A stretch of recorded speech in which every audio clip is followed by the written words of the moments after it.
Il passo di San Isidro è il valico di frontiera più trafficato al mondo. Oltre 50 milioni di persone lo attraversano ogni anno.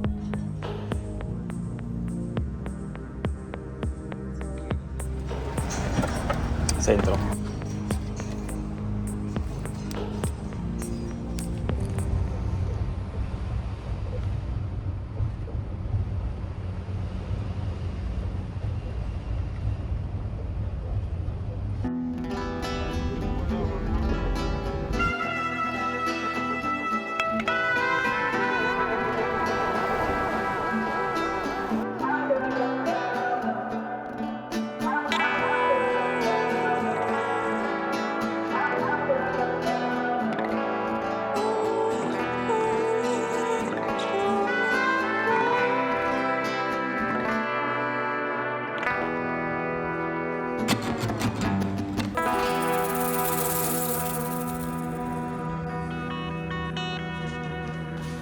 Questo è l'hotel.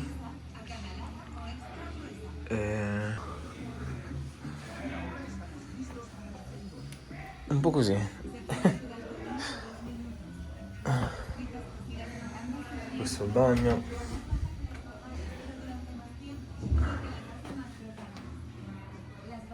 Luxury. Questa è la mia roba. Con una popolazione di 1,8 milioni di abitanti, Tijuana registra il tasso di omicidi più alto al mondo, con 1807 vittime solo nel 2024. È una delle città più violente in assoluto.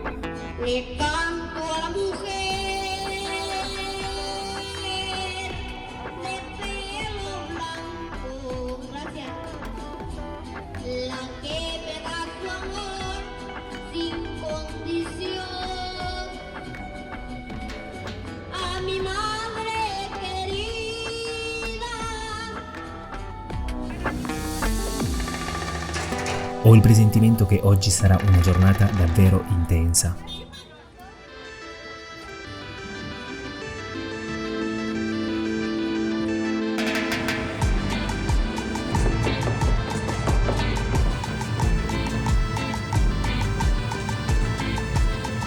Il Messico è famoso per il suo cibo, ma Tijuana è celebre per i suoi tacos tra i migliori del paese. Mi fermo da Tacos El Frank, una taqueria storica e una delle migliori in città. Asada, tripa, suadero, adobada, lengua, una lista infinita di ingredienti che ad ogni morso generano un'esplosione di sapori.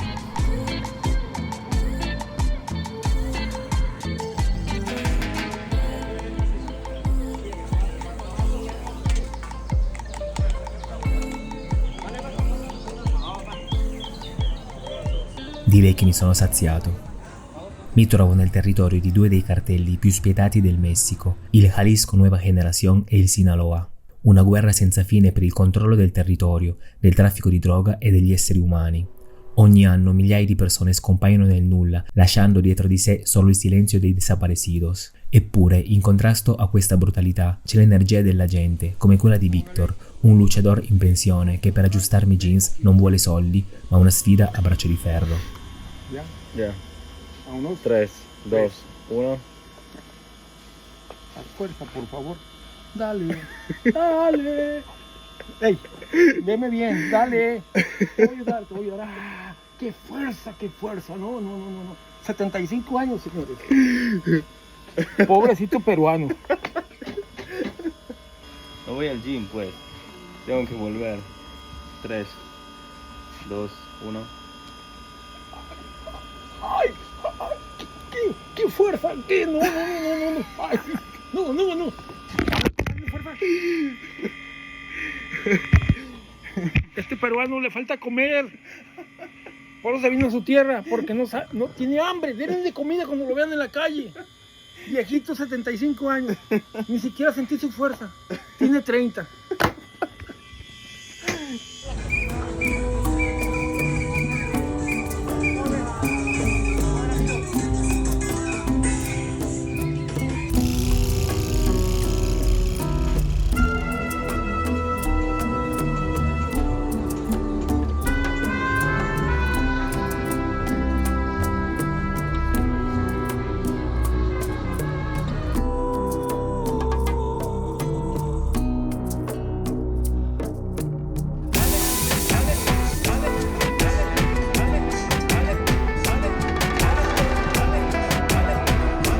Si dice che non si conosca davvero una città finché non si conoscono i suoi peccati. E quale momento migliore per farlo? È appena calato il sole.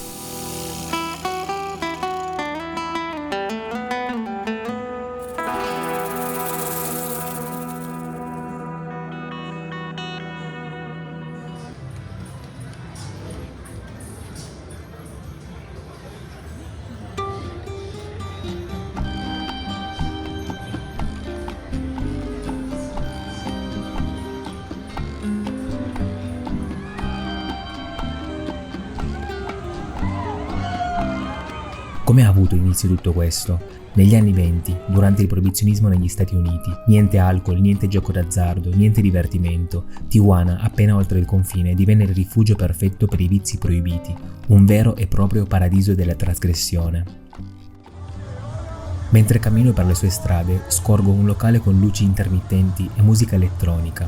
Mi ritrovo in un bar che per esperienza definisco una zona sicura in una città pericolosa. L'atmosfera è diversa. A cosa mi riferisco? Guardate alla vostra sinistra. Un consiglio: in posti come questi tenetevi alla larga dalle persone che vi si avvicinano insistentemente. La vostra foto potrebbe finire appesa su un palo della luce il giorno dopo. Non parlo di lei è simpatica, forse un po' troppo ubriaca. Me ne vado.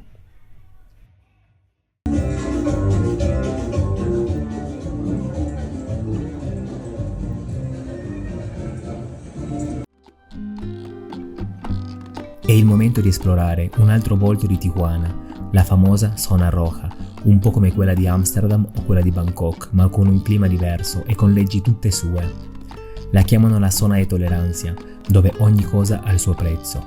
Oggi ci sono 8.400 cariñosas, così le chiamano, che affollano le strade giorno e notte, un business completamente in mano ai cartelli, ma è anche il più alimentato da chi varca il confine dagli Stati Uniti.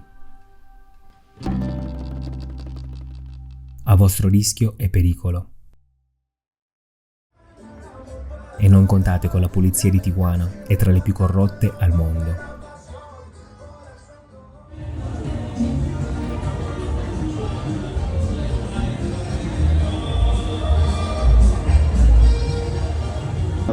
¿Cuánto?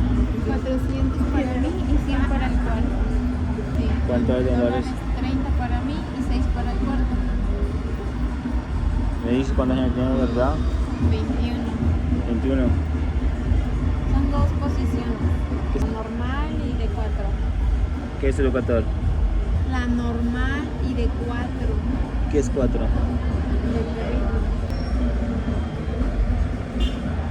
sea, ahora vuelvo, ¿qué?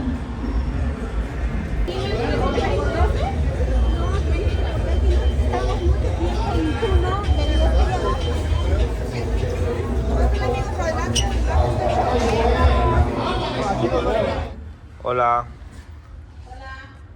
404. Ok. Perfecto.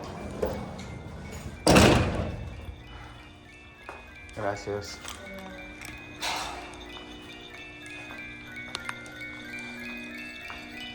Io posso entrare nei quartieri più pericolosi, mantenere il controllo con un'arma puntata in faccia, o perdermi negli slum più miserabili del pianeta. Tutto ciò non mi spaventa, ma ciò che davvero mi turba è qualcosa che state per vedere.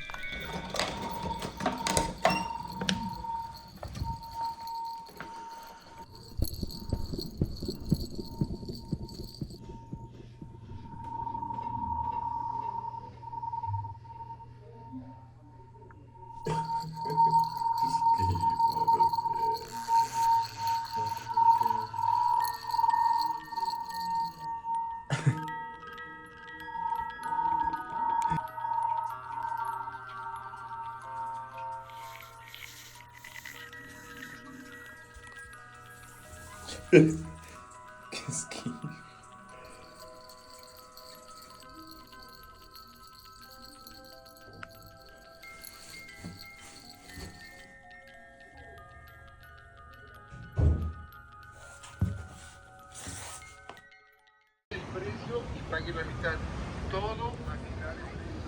Dopo aver dormito con un occhio mezzo aperto, mi concedo una colazione veloce. La giornata è appena iniziata e anche oggi ho quella sensazione che sarà una giornata molto intensa. Sono affamato, sarà colpa del tequila di ieri sera. Mi ritrovo in uno dei luoghi più leggendari di Tijuana, un altro erede dell'era del proibizionismo.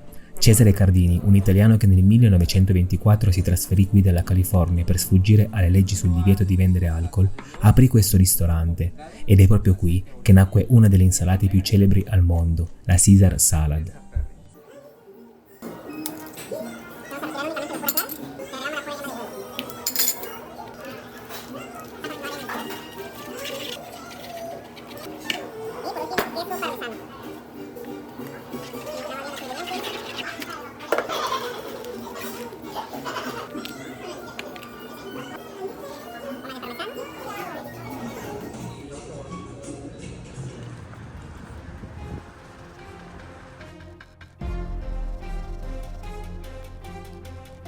Mi sposto verso ovest, verso la costa, e intravedo da subito un enorme serpente di ferro, forse il simbolo per cui Tijuana è più famosa nel mondo.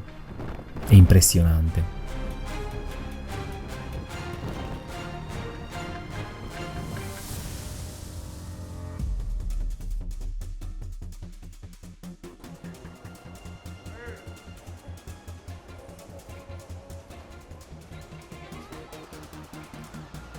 Sono arrivato nel punto finale del muro lungo 3400 metri che divide il Messico dagli Stati Uniti.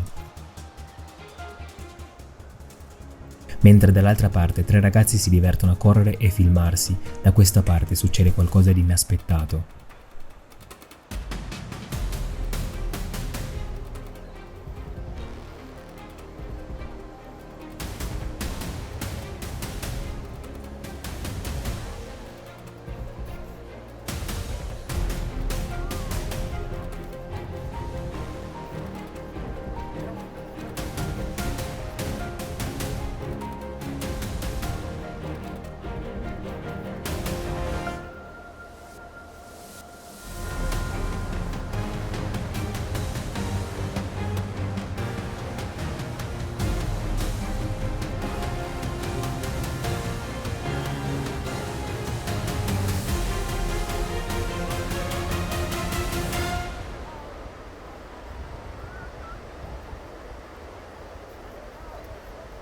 Avete appena visto alcune delle persone che ogni anno cercano di attraversare il confine in modo illegale, nella speranza di trovare un futuro migliore dall'altra parte.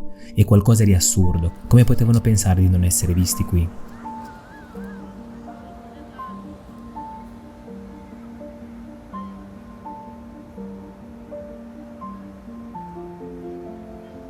Si dice che correnti marine alla fine del muro siano così forti da risucchiare chiunque cerchi di nuotare oltre il bordo. Infatti il tassista mi diceva che non è difficile trovare corpi senza vita in riva al mare.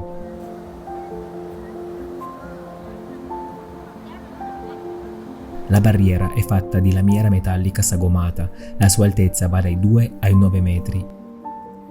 La sensazione di stare qui è davvero impressionante. Laggiù c'è la vedetta. Il muro è dotato di una rete di sensori elettronici e di strumentazione per la visione notturna, connessi via radio alla polizia di frontiera statunitense, oltre a un sistema di vigilanza permanente effettuato con veicoli ed elicotteri armati e di illuminazione ad altissima intensità per la notte.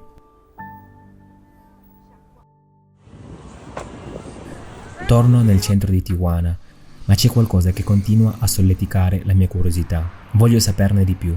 Pensandoci, ci sono 2 passaggi che attraversano il confine, uno dove sono passato io e l'altro più a ovest. So che quello è conosciuto per lo più dai migranti che ogni anno centinaia di migliaia cercano di attraversare in modo legalmente.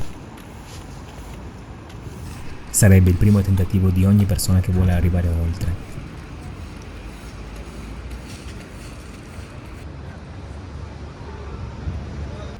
No le tengan miedo a las cámaras, al éxito, sin miedo al éxito. Van a salir en YouTube. Y bueno, ¿de dónde vienen exactamente? De Venezuela. De Venezuela. Somos venezolanos. Sí. De Colombia agarramos la ruta de Medellín a Necoclí para poder llegar a la selva. al tapón. ¿Y han encontrado alguna dificultad? No, mira que la verdad, o sea, sí fue duro la selva, al entrar a la selva y todo eso, porque es otra cosa, otro nivel de no es que vos vas a estar por las calles, no, es otro nivel de experiencia, porque imagínate la selva. ¿Cómo qué, por ejemplo? ¿Qué te impactó más de todo? La selva, toda la selva desde que entramos. Pero nosotros como tal, no vimos una culebra, no te voy a decir, no vimos una culebra.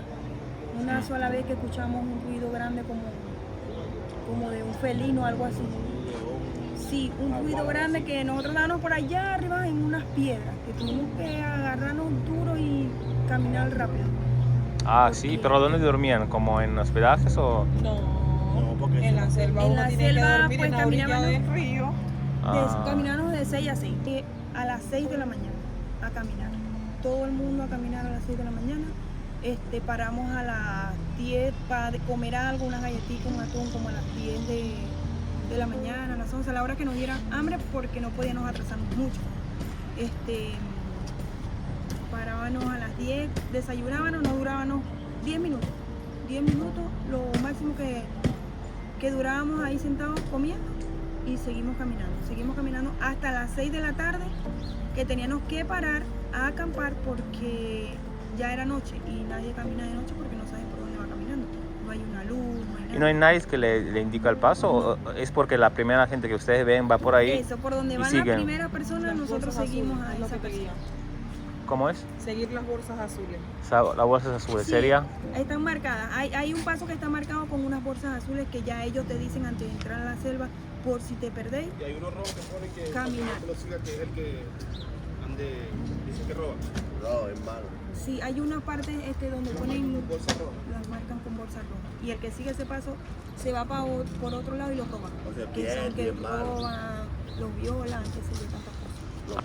Nosotros los venezolanos somos muy guerreros por esa parte, o sea, cada persona tiene su experiencia. Porque Sí. nosotros vimos Sí, he escuchado.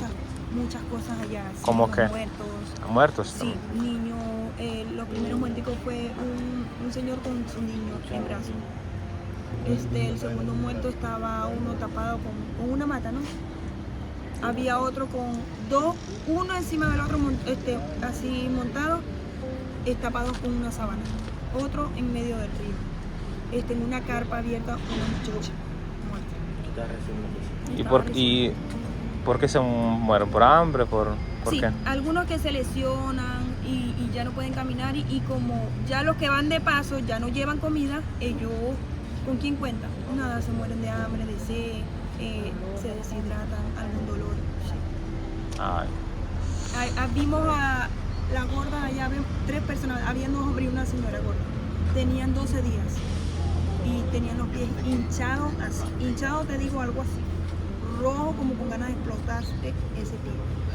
Con llagas, tenían llagas, no podían caminar y ahí yo no sé qué harían con ellos. Yo sé qué. Tuvimos que ayudar a una haitiana, ellos sacaron a una haitiana de un barro que estaba ya casi desmayada, ¿verdad? ¿Sí? Sí, se Infartada. Se desmayó y ellos le dieron agua, alcohol, para que oliera, le sobamos con alcohol, le echamos mentol, le dimos pastilla, comida, panela, así para que ella, pues, y sí siguieron, ellos sí lo lograron. Estaba ella, su niño también de brazos y su esposo.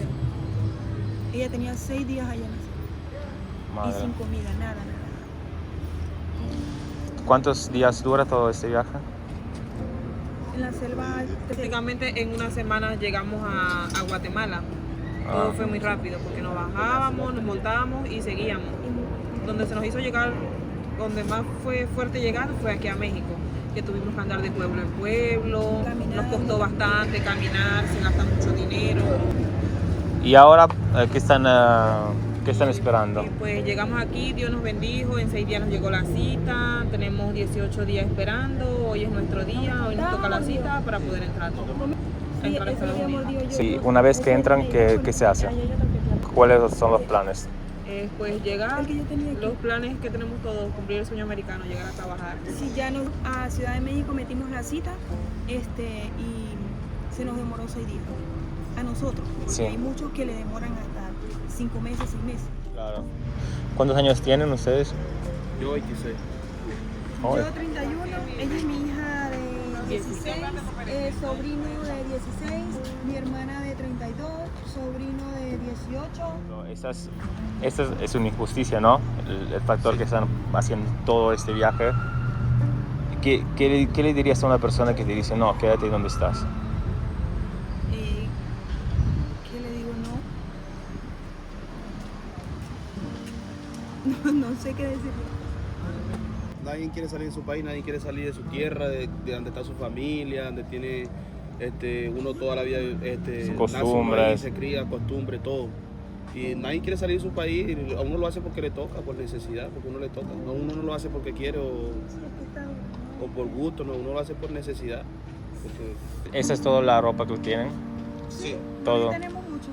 Todo Sí, lo mucho sí. llegamos La ropa que tenemos porque la compramos para no entregarnos pues mal vestidos ni mal presentados como para... Ah, se están cambiando para entrar. Sí. Ah, qué bueno. ¿No crees que La llegamos única- así de bonito? No, sí, quizá la gente nos ve bien vestidos, no, porque tienen plata, no, o sea, lo compramos para no entregarnos mal presentados, porque Claro, nosotros no vamos a pasar río ni nada, vamos a entregarnos con la cita, entonces siempre para llegar bien presentado y no... Ah, eso es muy bueno. Sí, porque lo único que tenemos es esto que cargamos puesto, no Sí, tenemos porque nada. llegamos sin nada. Sin nada, la sin nada. poquita ropa que Ah, ¿eso todos los compraron aquí? Sí, Sí, sí. aquí.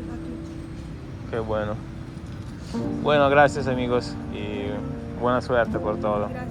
Aquí antes había mucha gente haitiana, mucha gente que nos vinimos y nos quedamos aquí. Haitianos.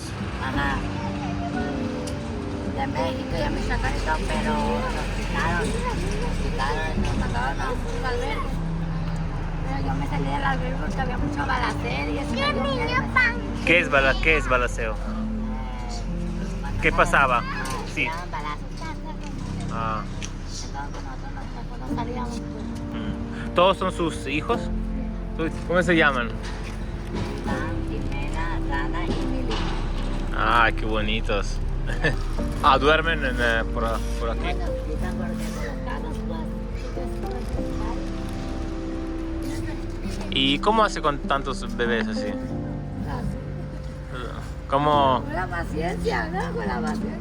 Véngase para acá, calándolo. Y aquí, con galletas o con algo para que no se me vaya. Pero lo está poniendo batalloso. Pues sí, lo está poniendo batalloso. ¿Y eso, todo lo que tienen para los bebés? Sí, ¿Todo eso ahí queda?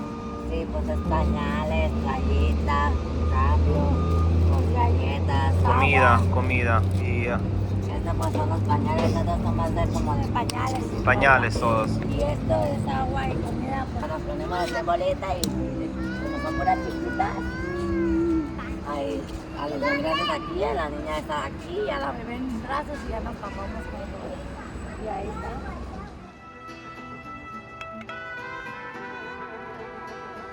Dall'altra parte c'è l'apice del capitalismo e dello sviluppo economico, mentre da questa parte ci sono le sue conseguenze. In questa città vive una diversità incredibile, frutto della disperazione che si mescola con l'altra faccia di Tijuana, quella della perdizione. Che mix di emozioni, un posto senza pari. Ando bien emocionado, que le vaya muy bien, se recalca como su playera de la cara. Segui il mio canale per continuare a viaggiare insieme a me.